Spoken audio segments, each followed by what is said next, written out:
We want to change the meaning of the failures, the setbacks, the mistakes in order to facilitate alignment with the activities of today with where you want to be or better in the future, in a trajectory, in a divine direction, not in an attachment.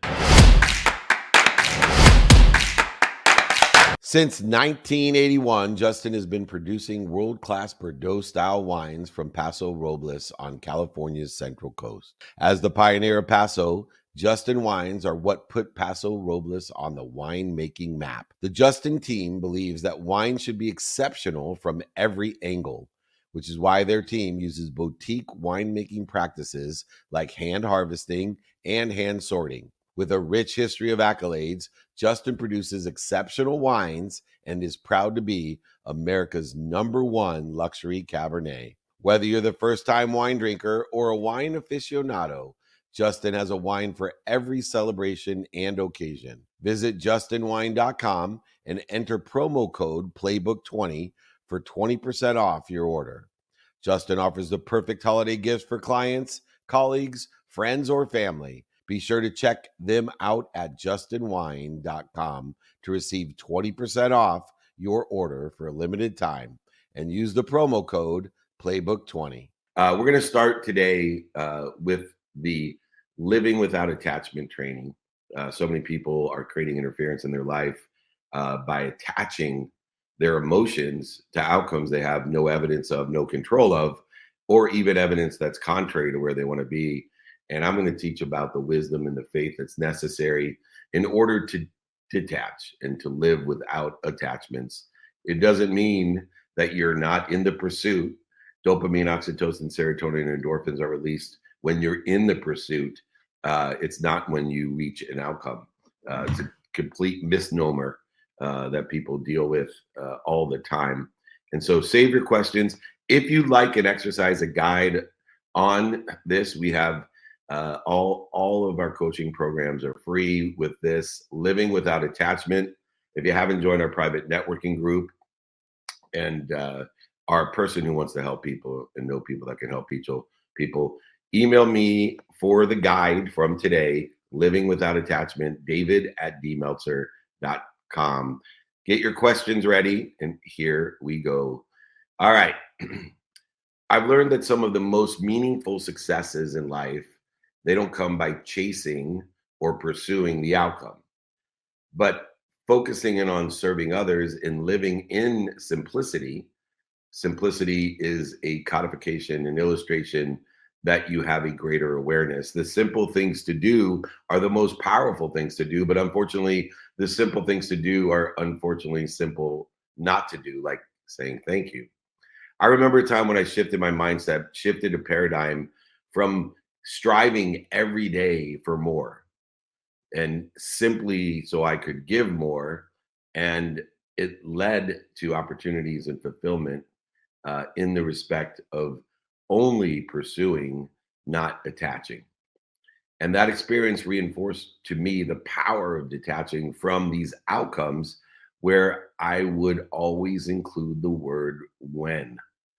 I will be happy when, I will be rich when, I will be successful when, I will be when.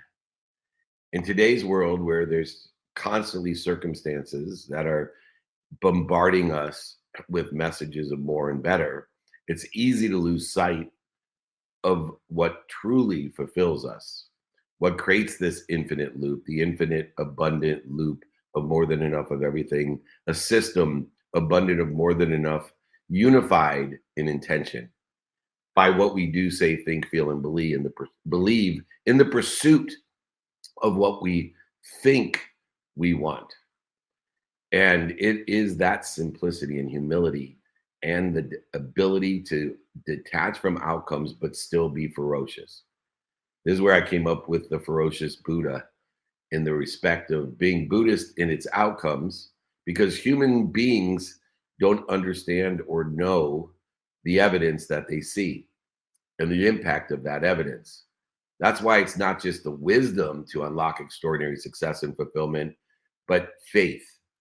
You need faith of a universe, an infinite system of more than enough of everything for everyone that loves you, protects you, promotes you, and perfects you more than your mom in life and business. And so let's explore how shifting the paradigm and perspective can lead to greater impact and intentional success by actually detaching. Chasing material or monetarial success can only lead to dissatisfaction if you attach your emotions to what you don't know, understand, or can control outcomes. Focusing on the purpose, the why, over the possessions, focusing on the mission more than the commissions will create this meaningful success. And so, in order to do so, we want to change the meaning of our past. We want to change the meaning of the failures, the setbacks, the mistakes, in order to facilitate alignment with the activities of today with where you want to be or better in the future, in a trajectory, in a divine direction, not in an attachment. And when we learn how we can utilize our intention in that unified, abundant system of intention to shift our focus to meaning, not outcomes, we will elevate and escalate the purpose of what we're doing. And we all know the equation that if our purpose is greater than our pain, we will never quit, because it won't be the mistakes, because we can give different meanings to the mistakes, but it will be a lack of intention, a lack of definite purpose that will determine how fast and how big and who will be a part of this collective success, fulfillment, passion, purpose, and profitability. I mentioned the simplicity of the illustration. The simpler it is, the more aware we are of how to get to where we want to be or better. This is a power of simplicity under the guise that the simple things to do are simple not to do because of human nature. If we can simplify, we are clarifying and focusing our attention into the intention. It is the confirmation of the equation, the mathematical equation of luck. When we know simply what we're paying attention to with a definite purpose and what we're giving our intention to, what we do, say, think, feel, and believe, it now simplifies our trajectory. It creates a divine direction of where we think we want to be or better. Notice the humility intertwined in where we think we want to be or better, and the lessening of the ignorant arrogance that's created by fear. Either fear of people judging us, competing with us, attacking us, or the fear of people loving us too much, which creates the advice, counsel, and judgment of people who love us too much because they're more afraid for us than we are for ourselves. And now with this simplicity and the power of simplicity, we can clear the trajectory and create a divine direction of where we want to be or better without attaching with arrogance an outcome that we couldn't know, understand. Because if we think we know, understand the outcome that we want clearly, instead of living in this humility of this is what I think I want, according to the meaning of the past, the circumstances of the day, and my self-image, then I will have less interference, less resistance to getting to where I want to be or better. Because when there is no evidence I'm going to get to where I want to be or better, or the evidence that appears is contrary to where I want to be or better, I now have the faith that is protecting, promoting, love, and perfecting me, and I get there faster. So business owners need to streamline their operations into a clear attention and intention in order to increase the efficiency, the effectiveness, and the statistical success within the team, the business, the organization. Simplicity fosters trust. It fosters communication, and it allows leadership to have an exponential impact. So much is lost when we do not elevate our own awareness to the simplicity and the importance of simplicity within the context of detaching from these outcomes. It is so easy to, if we don't understand, know, see evidence, or evidence is contrary to where we think we want to be or better, It's so easy to attach to a hope, a dream, and think that we're living in optimism and positive thinking when we're actually creating resistance to what we want because we put an attachment of understanding and knowing what we want instead of utilizing humility and clarity and simplicity in order to effectuate a better pursuit of what we think we want by focusing our attention and intention on the meaning of the past and not limiting our self-image or our imagination. The minute we put an attachment on an outcome, we will put a meaning that's aligned to what we don't know or understand, and we will limit our self-image. And so let's start by identifying one area that we can detach.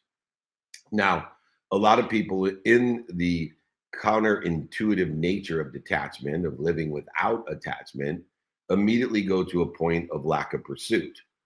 They believe that you have to attach to an outcome in order to facilitate pursuit or a ferocious, consistent, persistent behavior. That is exactly the opposite of what occurs. We want to pursue by not limiting ourselves. And the only two ways that we limit ourselves is limiting the meaning of the mistakes, setbacks, failures of our past, successes, defining moments, historical relevances. And now I'm going to add a new one I've never talked before that completely contributes to the meaning of the past, your social silo. Think about how much you limit yourself because of the meaning that you give your social silo, the information you're being fed by Instagram, TikTok, LinkedIn, CNN, Fox, whatever you're siloing into is facilitating a meaning of the past that will limit you into a trajectory and limit and create resistance to the pursuit of your potential and will also dictate where you attach your emotions, mostly to an outcome that you don't know, understand, or evidence is not there or contrary to where you want to be or better. And so leading with detachment, although it's counterintuitive and allows us to be free and utilize our free will to pursue where we think we want to be or better each day, allows us to detach from these outcomes and create space. Space is what makes the music, not the notes, and allows us to flow and it allows us to grow. And so we need to let go of the attachment, and by identifying those to result in creativity and persistency, which is resilience. Humility in leadership, by being an intelligent follower, by understanding a formula that we are not going to limit ourselves by the mistakes, setbacks, failures, the defining moments, the historical relevances, and your social silos. And we are not going to allow that to limit our own self-image by trying to be what we want other people to think we are instead of what I am and figuring out what I'm doing to interfere with it. This allows leaders to focus on the process, the pursuit, and the service and the value while inspiring the collective, while inspiring the team, league, organization, or family that you play on, determined upon the team and the position that you hold and that you want to hold or become. And so we need to actually lead with detachment, understanding the relationship of the past, the present, and the future, that it is the past that limits us by the meaning we give it, the utilization of the 24 hours of the present that will facilitate how productive, how accessible, and how gracious we are in the what? Enjoyment of the consistent, persistent pursuit of our potential, not of some outcome. We only live in trajectories. We only live in direction. And what we want to do is make sure that trajectory and that direction is divine, infinite, and part of the unified, abundant, infinite system of more than enough of everything for everyone, of intention, and not limit our self-image or our imagination of where and what we can become. The minute you put an exact outcome as an attachment, you are limiting yourself. The next thing that we want to do is apply our why to business and life. And we want to apply this why, this inspiration, utilizing intelligence and intuition in order to facilitate the reconciliation of the 24 hours a day that we're given and the relationship to circumstances within the 24 hours a day that you're given, as well as the divine, the infinite time. And understanding that everything that we do, say, think, feel, and believe, which is my definition of intention, and utilizing and understanding that we're part of a unified, abundant, infinite system of intention, of more than enough of everything for everyone. Understanding that, we have to understand our relationship each day with circumstances in order to apply our why. Because the circumstances of each day are unknown. If they were known, I would know how to help you and I make billions of dollars. I'd give mine to charity. You can do with what you want with your $1 billion. But as far as it goes, nobody can tell me the circumstances of tomorrow with any certainty. There's only two certainties that I know. One, all that exists inside of me is part of the infinite, abundant, unified system of intention. And two, the only certainty that exists outside of me is 24 hours. I am certain that I'm guaranteed 24 hours like every other human utilizing the human experience, except for the last day of my life. I will be cheated seconds, minutes, or hours. Otherwise, there's no certainty in circumstances of tomorrow, except for the 24 hours. So therefore, I have to understand my relationship to time in those circumstances. You see, in the idea of leading with attachment, in the idea of living without attachment and living and leading with detachment. So we're trying to live with attachment. In that idea, we have to understand the relativity of circumstance, because the relativity of circumstance in the context of 24 hours deals with two different relationships that we have. One, the infinite mind. Two, the 24-hour brain.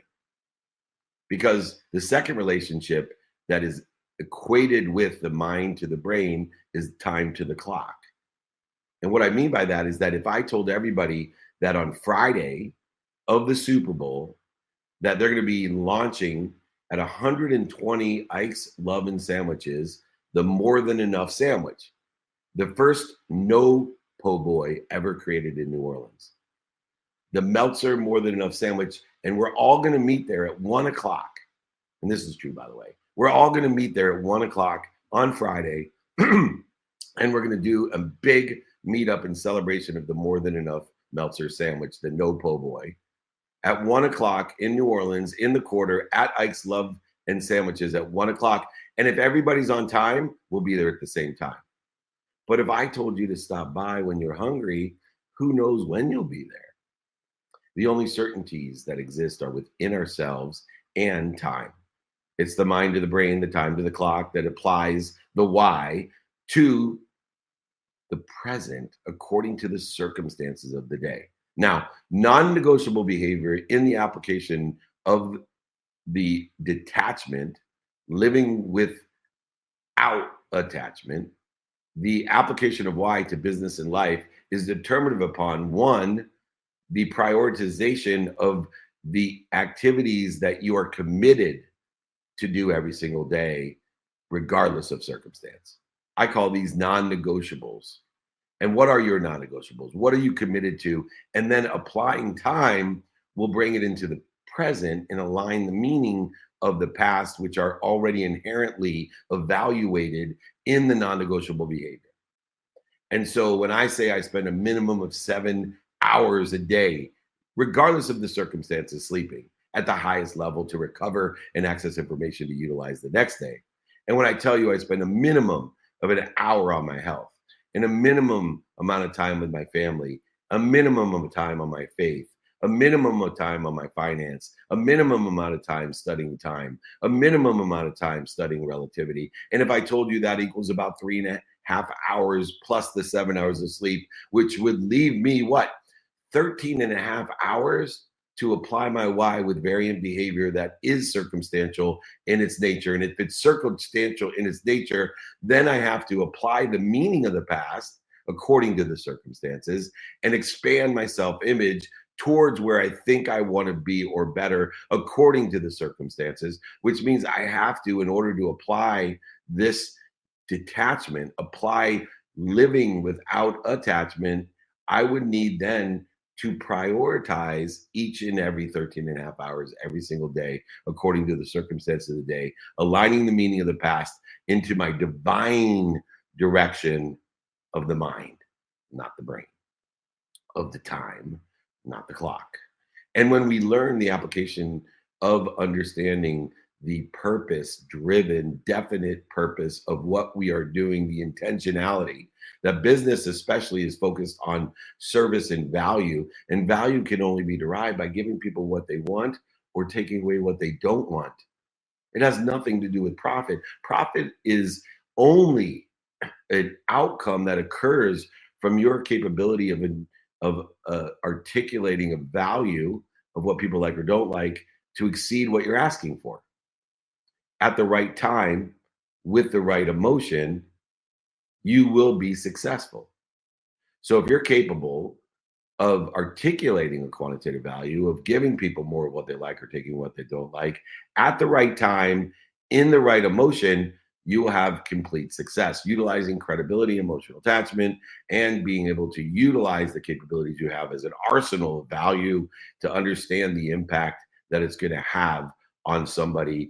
But also reminding you as you are living without attachment that time, emotion, and value will change every time you make a decision. That's why we have to divide our activities in the man-made construct of time every day by having 13 and a half hours of non-negotiable, non-circumstantial behavior, because it's behavior that determines where you're going to be or better. And it also determines what's interfering with it.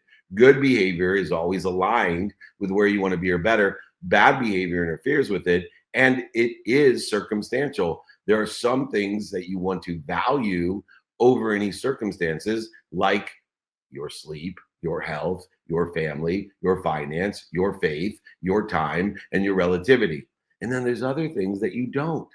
90% of your progress will be created by the non-negotiable, non-circumstantial activities each and every day. Even though it's only 13 and a half hours, even though it's only 10 and a half hours, of those hours minimum is sleeping. So it's really only 3.5 hours of your day where it's 13 and a half hours of activities that have less impact, less exponentiality, and are variant to the circumstances, but allow you to enjoy the non-negotiables, right? Because happiness is derived by enjoying having the variant behaviors of the 13 and a half awake time hours of doing what you want to do according to the circumstance of the day to align the meaning of the past in the divine direction of where you want to be or better. It is those 13 and a half hours a day that allow you to enjoy. What does it allow you to enjoy? Everything, including the non-negotiables, which are counterintuitive, counter human nature, and they're not enjoyable usually. And it's the secret sauce, the ease, the cheat codes of life that comes from enjoying what you don't like or don't love, or other people don't like or don't love, in a consistent, everyday, persistent, without quit pursuit of your truth, your potential, not what other people want, not what's missing, and not what you don't have. And so, as we apply our why to business and life, understanding we want to live without attachment, but we want to have our purpose and it being definite to enjoy it every day in a consistent, persistent pursuit of our potential. And this is all rooted in humility. Humility. Remember, you're either humble or you're about to be. And understanding how we can live without attachment will allow us to live in that humility. Now, in order to do so, we have to learn how to prioritize if we're going to live without attachment.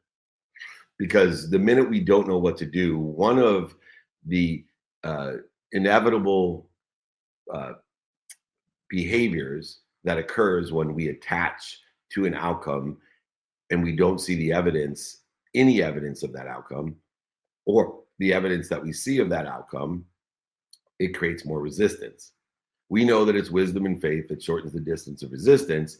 And we know there's an antidote to us procrastinating when there's resistance or feeling overwhelmed when there's no evidence, or the evidence we see each day, the outcomes that we see each day are not showing us that we're making progress towards the attachment that we would have to an outcome. When we look at the power of prioritization, understanding initially we have to prioritize enough that we can have non-negotiable, non-circumstantial behavior every single day that will provide us 90% of the divine direction, inspiration, and why to get us to where we want to be or better, to protect us, promote us, love us, and perfect us, to allow us not only to give more, but to be given more, to receive more, and be confident in asking for more than more, to give more than more, be given more than more, receive more than more, ask for more than more than more, instead of living in the zero sum game of attaching our emotions to outcomes and being disappointed and creating resistance. And when we understand that not only must we prioritize the non-negotiable, non-circumstantial behavior like sleep, health, family, finance, faith, and time and relativity, but we also have to prioritize the circumstances of the day according to where and what we think we want, who we can help and who can help us, how we can utilize the guarantee, God's guarantee, 24 hours every day of your human experience, except for the last day, how we can utilize that in productivity, accessibility, and gratitude in the divine direction to create acceleration, aggregation, and compound the impact and effect and the outcomes that we don't know or understand, or the outcomes that don't show any evidence that we understand or know to prove we're going to get to where we want to be or better, or outcomes that are contrary to where we want to be or better. Understanding that prioritization is the antidote to feeling overwhelmed and procrastinating. Prioritization gives us that clarity and focus that we want in order to be intentional. It is the wisdom of the resistance and faith to create the simplicity so that we don't overemphasize our desires by chasing monetary and material success, chasing the commissions and forgetting about the mission. If you pursue your mission, which changes every single day for the better, regardless of the evidence as it appears, the circumstances that are uncertain, and if you chase the material or monetization, you're going to create resistance. You have to understand, you prioritize what's important to you, who you can help, who can help you, and how to get that done in order to facilitate acceleration, aggregation, and compounding. It will give you the power of simplicity. It'll allow you to lead with detachment. It'll allow you to apply your why to business and life. Detachment from excessive desires of monetization and materialization. When you are focused in on a definite purpose, a mission, the commissions will follow. It's not about giving up ambition. Try to keep up with me. It's not about, we all have the same amount of energy. What are you doing to interfere with it? It's about aligning the meaning of the past and not limiting your self-image by aligning with the purpose and the harmony of living with intention. Because we all live in an infinite, abundant, unified system of intention. True fulfillment, success, passion, purpose, and profitability isn't about what we accumulate or even achieve. It's about who we become. It is about I am and the impact that we have and the empowering that we have on others. My mission of empowering over 1 billion people to be happy, to make a lot of money, to help a lot of people and have a lot of fun is to empower others to do that by embracing the simplicity and practicing humility and detaching from the monetization and the materialization of outcomes when evidence is not apparent or is contrary to where we think we want to be. We create space for the infinite by utilizing and focusing in on the intention of where we want to be or better with harmony and fulfillment and ease. Because if we enjoy that consistent, persistent pursuit of what we don't like, don't love, other people don't like or love, in the pursuit of our potential, life will tell us all its secrets and cheat codes. It'll be easy to identify the dis-easy. The greatest reward often comes when we let go of the need to understand and know that which we can't understand and know. Instead, we need to focus in on serving, growing, and being present with the 24-hour God's guarantee by knowing the certainty inside of us and the certainty of time outside of us. And we can know what we want or better. With wisdom and faith, shortening the distance of resistance, giving us ease and peace and purpose and joy to cultivate along the way. The most misunderstood concept, I believe, is detachment. People think that the idea of detachment is void of pursuit. Pursuit is what causes dopamine, oxytocin, serotonin, and endorphins to be released. It's the doggy biscuit of God in God's guarantee. He's telling you, hey, here's some dopamine, oxytocin, serotonin, endorphin. This will make you feel good. That means these are good behaviors. And guess what? Cortisol is released when you have behaviors that are interfering with your potential, your God, your infinite, abundant, unified system of more than enough of everything, of every one in that intention.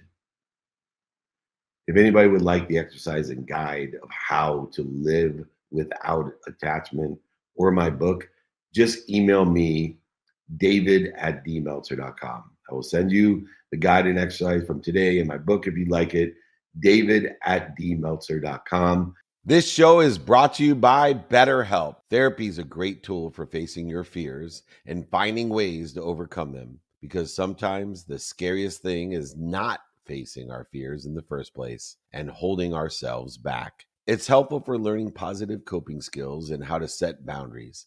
It empowers you to be the best version of yourself. It isn't just for those who've experienced major trauma. If you're thinking of starting therapy, give BetterHelp a try. It's entirely online, designed to be convenient, flexible, and suited to your schedule. Just fill out a brief questionnaire to get matched with a licensed therapist and switch therapists anytime for no additional charge. Overcome your fears with BetterHelp. Visit betterhelp.com/playbook today to get a 10% off your first month. That's BetterHelp, HELP.com/playbook. Imagine starting a small business, your first customer, first hire, first real paycheck. But everything isn't just exciting, it's scary. That's where JustWorks come in, the all-in-one platform that supports small business growth. Access seamless tools that help with benefits, payroll, HR, and compliance with transparent pricing. It's time to make payroll painless. Run payroll in 90 seconds or less and automate payments so you can set it and forget it. Did you know in 2023 alone, they processed over 25.6 billion in trusted payroll customers? Don't worry about the paperwork piling up either. They take care of payroll tax documents and reporting to help you stay compliant. Visit justworks.com/podcast to join the thousands of small businesses that trust JustWorks to take care of payroll, benefits, compliance, and more. That's justworks.com/podcast. Now it's my favorite time. Enough of listening to me. Let's allow me to listening for what you want to really know. Nick of Wam, you got to reset the room. Absolutely. Just checking. You can hear me loud and clear, correct? Yeah, Nick of Non-Wam, we can hear you now. Beautiful. Okay, great. Well, of course, thank you so much, David, for the incredible training today of living without attachment. As a reminder for everybody to get the guide from today's training alongside David's book, all you got to do is email me directly, david@dmeltzer.com. And now as we open it up for Q&A, if you're joining us online, please make sure to put the questions in the chat. And if you're live here on Clubhouse in the audience, please use the hand icon to request to join the stage. Or, of course, if you're already on stage, just put a quick note in the group chat. I will be happy to pass along the mic your way. Now, with that said, David, I would suggest we go ahead and get started with the first question live here on Clubhouse, as we have Chef Ron, who is patiently waiting. So, Chef Ron, it's great to see you here, my friend. Happy Friday. Feel free to unmute yourself and ask away. Happy Friday. Great to hear from you, Nick. Hey, Coach, how are you, bud? Fantastic would be an understatement, my friend. And thank you for being such a big part of our community and encouraging people. We have so many people joining the private networking group with one-on-one access to me. I know you've been a huge leader in the networking community. So thank you. Absolutely. Of course. So it's funny, I was thinking about this morning at the lake, every morning when I text you from there.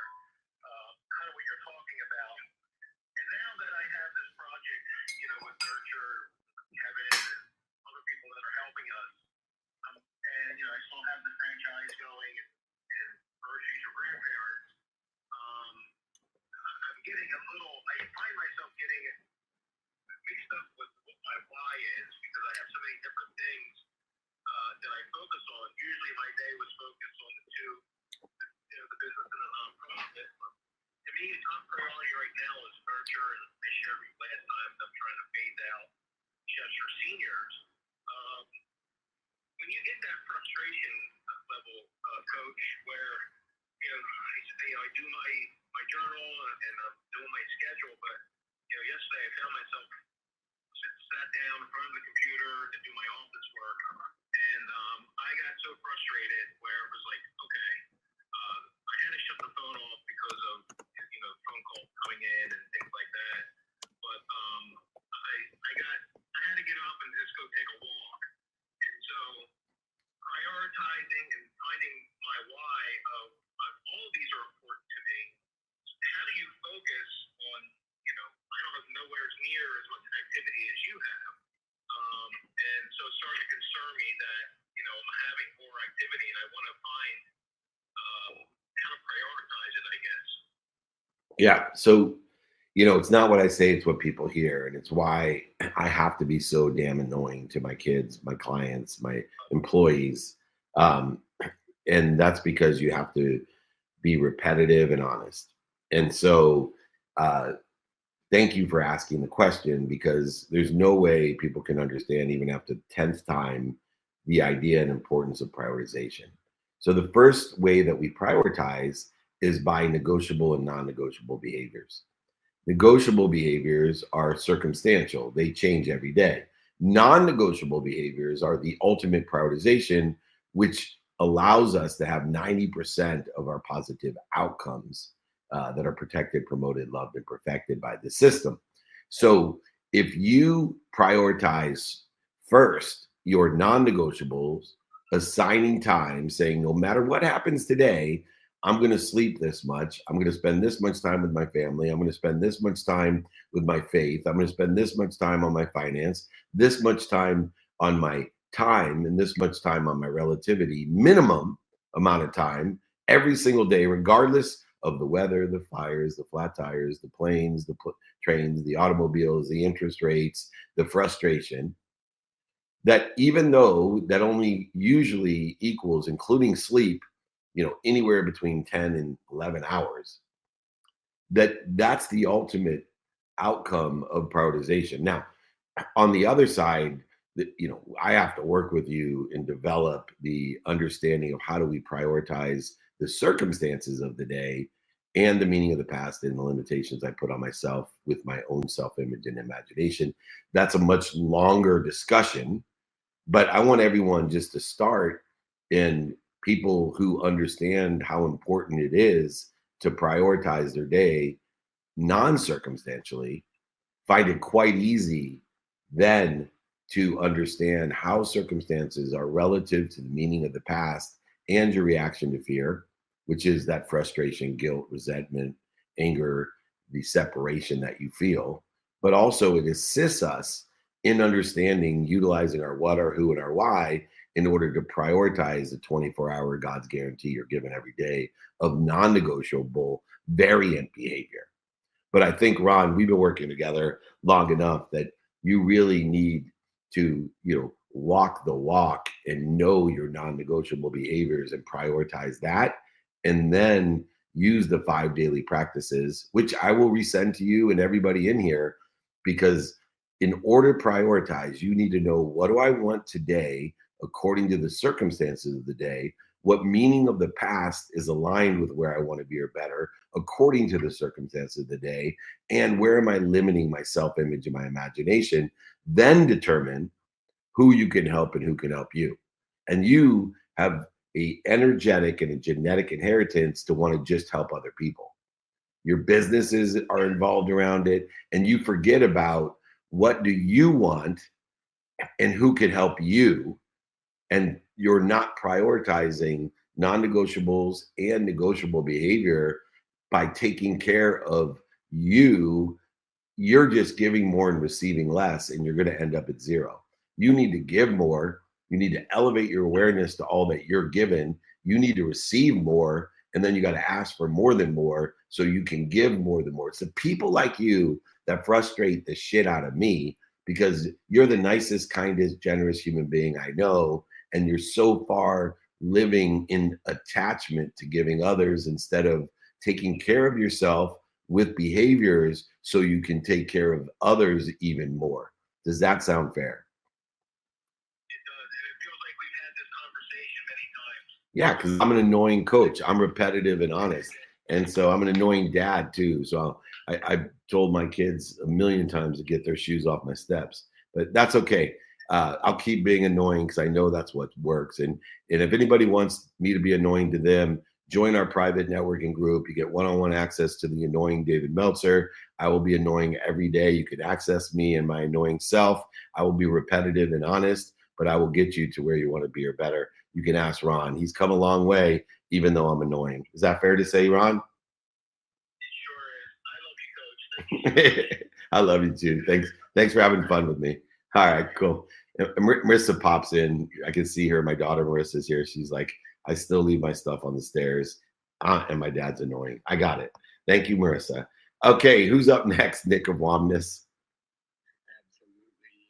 Speaking of more than enough Meltzer, we have Eric Meltzer, who's patiently waiting. So, Eric, it's great to see you, my friend. Happy Friday. Feel free to unmute yourself and ask away. Hey, thank you so much, Nick. Hey, good morning.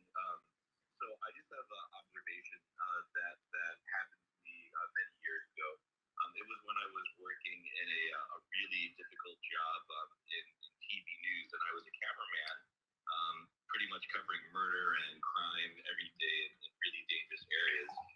And I basically was trying to get out of that really difficult job as quickly as I could, and it really things didn't change until I basically told the universe, I'm just going to let it go, and whatever you have, I'm just going to stop. I'm going to stop pursuing and just give it to the universe. And there's an adage in the meditation I do. It's gain naturally without pursuit, and it's something that I've really lived time and time again. So I totally get what you're saying today. I love it. Well, we appreciate that, and just know, and I read and study for this reason, that we never really know all the layers. In utilizing repetitive intention will elevate those lessons, and if it resonates with you, meaning you agree with it, or if it resonates with you, meaning you disagree with it strongly, then continue to pay attention and give attention to elevate the layers. They talk about the layers of the onion. It's really the layers of awareness. And the more that we are aware of, especially with the things that we resonate with, of intuition telling us, hey, you should be aware of this. This is important to you, whether you strongly agree or disagree. It's going to be important to you in infinite time, not exact time, but infinite time. We can all accelerate and grow together. Mr. Meltzer, that's not related to me, or I think he's not related to me. Thank you so much for joining us and appreciate your commentary. Who's up next? And people, please put your questions in as well. I got online, over 100,000 people registered. You got Instagram, LinkedIn, TikTok, StreamYard, Clubhouse. There's so many people here. We'd love to have you. A big shout out to Leon Rosenberg, who was so gracious to me in New Jersey with the launch when we were at the Napoleon Hill Institute. Please, we are always looking for people around the world. We're as chairman of the Napoleon Hill Institute. I need more people like Leon Rosenberg. You know what? He's just asking for the guide at his email. So make sure he gets the exercises and guides from today. But big shout out to him. Go ahead, Nick. Sorry, I'm distracted. You are all good, my friend. And I'm actually going to go ahead and take a question online I have here for you. The question is, how do you distinguish between healthy connections and harmful attachments? Yeah, so that's easy. Healthy connections are the connection you have to the behaviors that are pursuing or aligned with not only the meaning of the past, but the ones aligned with your divine directions, but also that allow the detours to be divine as well. The ones that we don't want are interfering with it. But we don't want to attach to behaviors that are interfering with our potential, or we don't want to attach to outcomes that we don't know, understand, judge, or commit to when we don't have that capability in human experience to know or understand the future. Therefore, all the outcomes that we desire and the ones that we see the evidence that we see, whether it's available, not available, or if it's contrary to what we think, have no relevance. And so the good attachments are the attachments to the behaviors that are aligned with where we want to be or better, that we are able to give a meaning to supplement, synergize, accelerate, aggregate, and compound where we want to be or better. And the behaviors and the outcomes that are interfering with creating resistance are the ones that we want to shorten. And we do that with wisdom. Wisdom is created by asking for help in all different platforms, in person, on the phone, via email, and media, traditional and social. And then also strengthening our faith, applying our why, that there's an infinite, abundant, unified system of intention, something bigger than us that loves us, protects us, promotes us, perfects us more than our mom. And so healthy attachment is attachment to behaviors, attachment to the consistent, persistent enjoyment of the pursuit of our potential, of what we want, not what other people want, not what's missing, not what you don't have, not what you want other people to think and think of you. But we want to use that wisdom and faith to shorten the distance of resistance that we create, and create behaviors that are pursuing the ease, the cheat codes, and identifying the dis-ease. That's why we wake up and we say, I am happy. I am healthy. I am wealthy. I am worthy. What am I doing to interfere with it? And I'm not going to attach to what I'm doing to interfere with it, which includes attaching my emotions to an outcome that I don't know or understand, because the circumstances of tomorrow and every tomorrow is uncertain. The only certainties that exist is I look within for the good behaviors that align with where I think I want to be or better, that allows me to give meaning to the past to align with where I want to be or better, and expand my self-image and my imagination to where I want to be or better. And so when we simply understand good and bad is self, that your good behavior may be my bad behavior, and my bad behavior may be your good behavior, determined on where I want to be or better. Not where you want me to be or better, or what's missing, or what I don't have, or what I want other people to think. We want to shorten that distance and identify each day through negotiable and non-negotiable behaviors. But it's the behaviors, the good behaviors that are aligned with where we want to be, or where we think we want to be or better, which is the ones we want to attach to, not things that are going to create resistance or interfere with where we want to be or better. And so when we can make this distinction, we can accelerate, aggregate, compound the outcomes with wisdom, from in person, on the phone, via email and social media, traditional media, and faith that there is an infinite, abundant, unified system of more than enough of everything for everyone, that's unified with intention.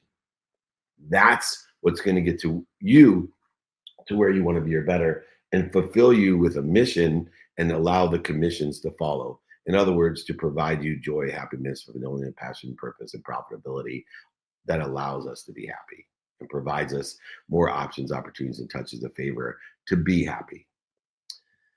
Woo, that's a mouthful. You can get the replays as well. Somebody was asking again about Ike's Deli on here, by the way, Nick. So I'm going to just give a big shout out to Ike's Love and Sandwiches on Friday at the Super Bowl, 1 p.m. We're going to have the Super Bowl's biggest meetup.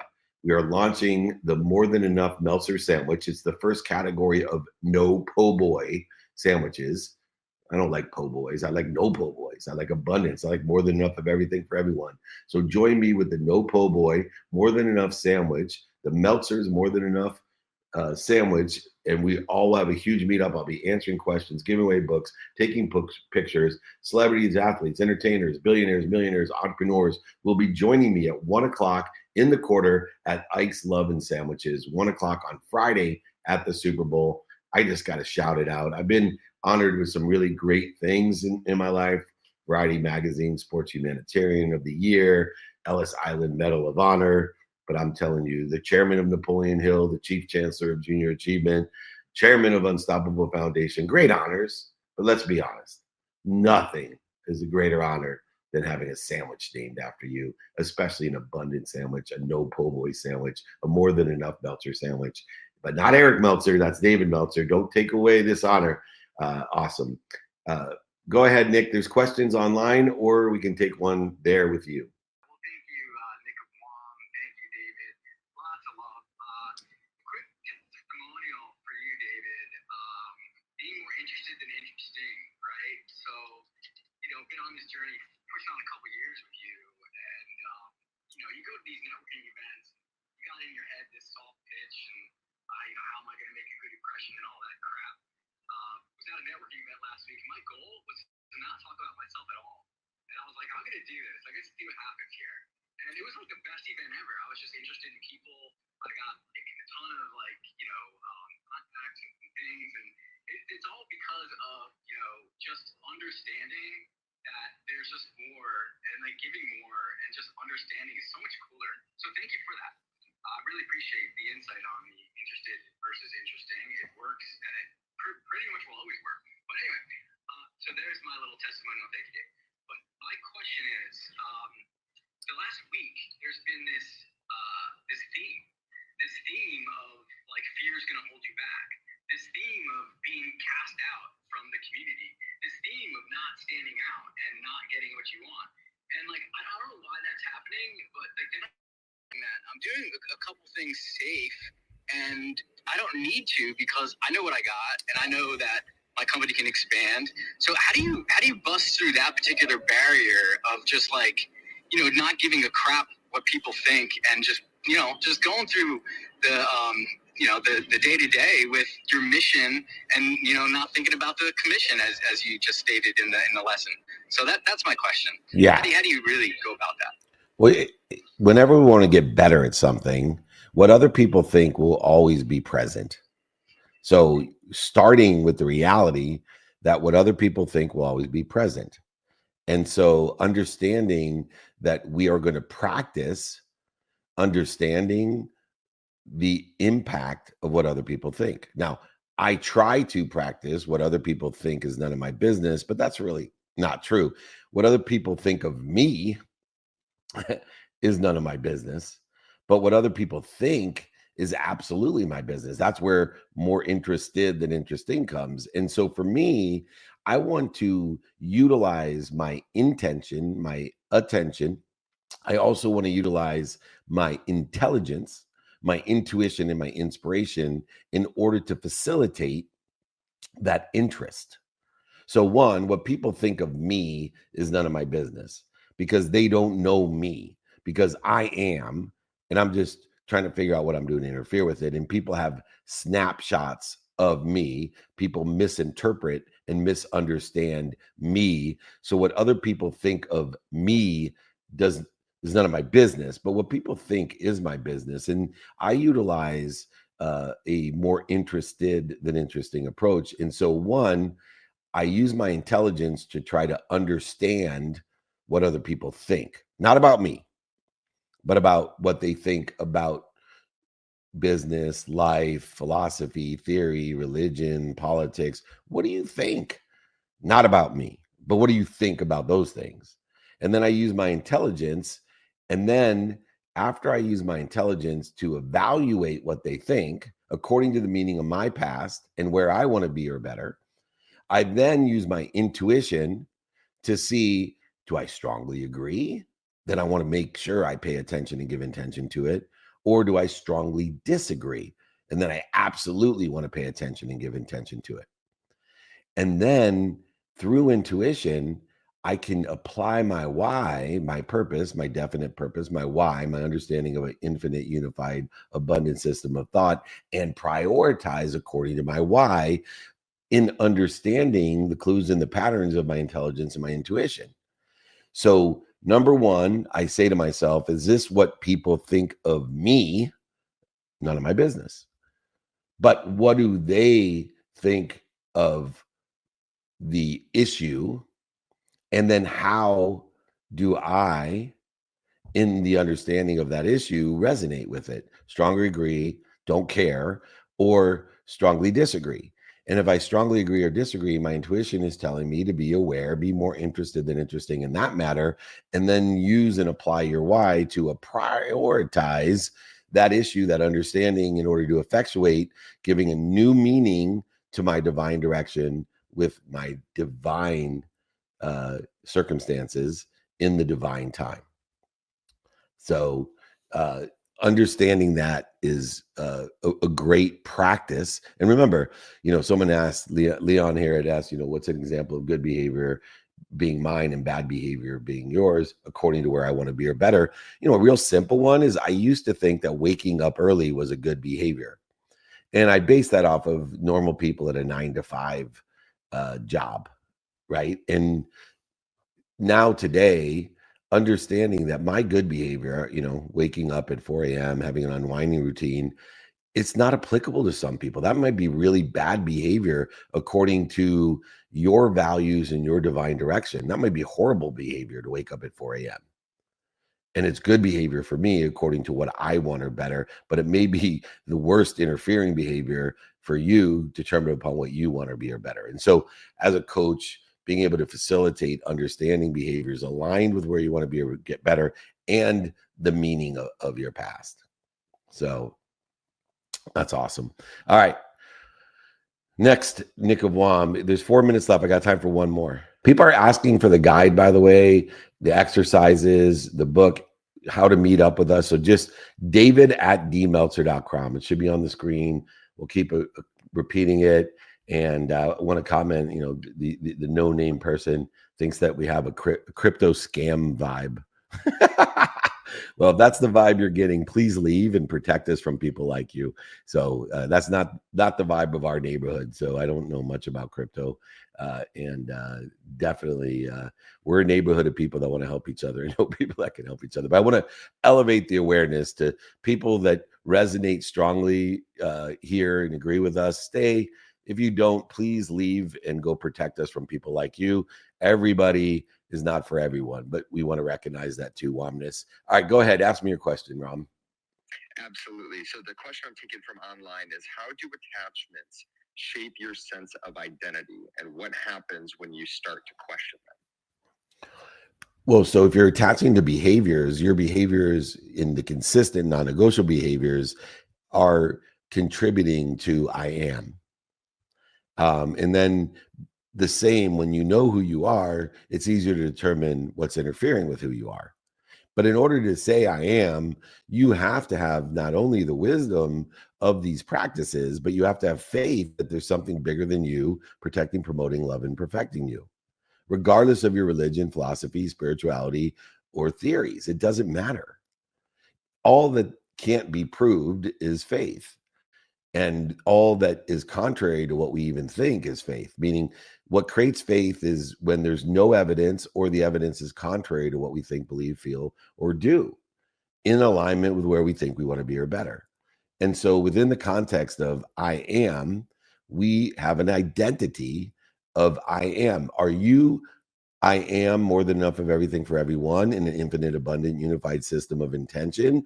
Or are you your certain behaviors? Are you what other people think? Are you what you're missing? Are you what you don't have? Are you what you want other people to think you are? For me, the highest vibrating truth is I am part and parcel of a unified, abundant, infinite system of intention that loves me, protects me, promotes me, perfects me more than my mom, regardless of what name you give it. But if you identify with your past, meaning your snapshots, meaning your limitation of your self-image, meaning your behaviors, meaning what you want other people to think, meaning what you don't have, meaning what other people want for you, meaning whatever it may be, meaning, then you're absolutely going to interfere. And so what we want to do is attach to I am in the divine direction that will make divine detours and allow for divine time to elevate the light, the love, and the lessons in all that you don't know or understand in the context of faith and wisdom and abundance. I'm going to leave you with I am. All right, everyone. We got a minute here. Please, if you want the exercise or guide from today, david@dmeltzer.com. Please email us if you want to join us. Text me, 949-298-2905. We're in over 200 cities this year alone again. If you want to join us at meetups, holding court, remember, most importantly, be more interested than interesting. Be kind to your future self and do good deeds. We'll see you soon.